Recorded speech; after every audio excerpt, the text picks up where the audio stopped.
തൃക്കലശാട്ടോടെ പ്രസിദ്ധമായ കൊട്ടിയൂർ വൈശാഖോത്സവത്തിന് ഇന്ന് സമാപനമാകും. 27 ദിവസത്തെ ഉത്സവം സമാപിക്കുന്നതോടെ അക്കരെ കൊട്ടിയൂരിലേക്കുള്ള പ്രവേശനം നിർത്തലാക്കും. പിന്നീട് 1 വർഷക്കാലം ഇക്കരെ കൊട്ടിയൂരിൽ മാത്രമായിരിക്കും ദർശനം അനുവദിക്കുക.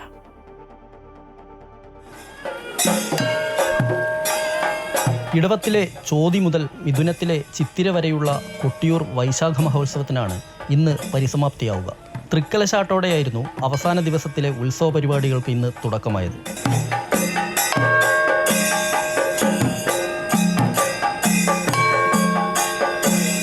അക്കരെ കൊട്ടിയൂരിലെ യാഗസന്നിധിയിൽ 27 ദിവസത്തിനകം എത്തിയത് ലക്ഷക്കണക്കിന് ഭക്തരാണ്. ജൂൺ 30 വരെ സ്ത്രീകൾക്ക് പ്രവേശനമുണ്ടായിരുന്നുള്ളൂ.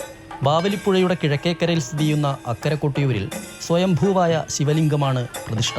ദക്ഷപുത്രിയായ സതീദേവി യാഗാഗ്നിയിൽ സ്വയം ഹോമിച്ച സ്ഥലമാണ് കൊട്ടിയൂരെന്നാണ് സങ്കല്പം. കുതിരേരിക്കാവിൽ നിന്ന് വാൾ കൊണ്ടുവരുന്നത്, ഭണ്ഡാരം എഴുന്നള്ളത്ത്, ഇളനീർ വയ്പ്, ഇളനീരാട്ടം, എഴുന്നള്ളിപ്പ് തുടങ്ങിയവയാണ് ഇവിടുത്തെ പ്രധാന ചടങ്ങുകൾ. ചടങ്ങുകൾ പൂർത്തിയാക്കി അക്കരെ കൊട്ടിയൂരടയ്ക്കുന്നതോടെ 1 വർഷക്കാലം ഇങ്ങോട്ട് പ്രവേശനമുണ്ടാകില്ല. അമൃത ന്യൂസ്, കൊട്ടിയൂർ.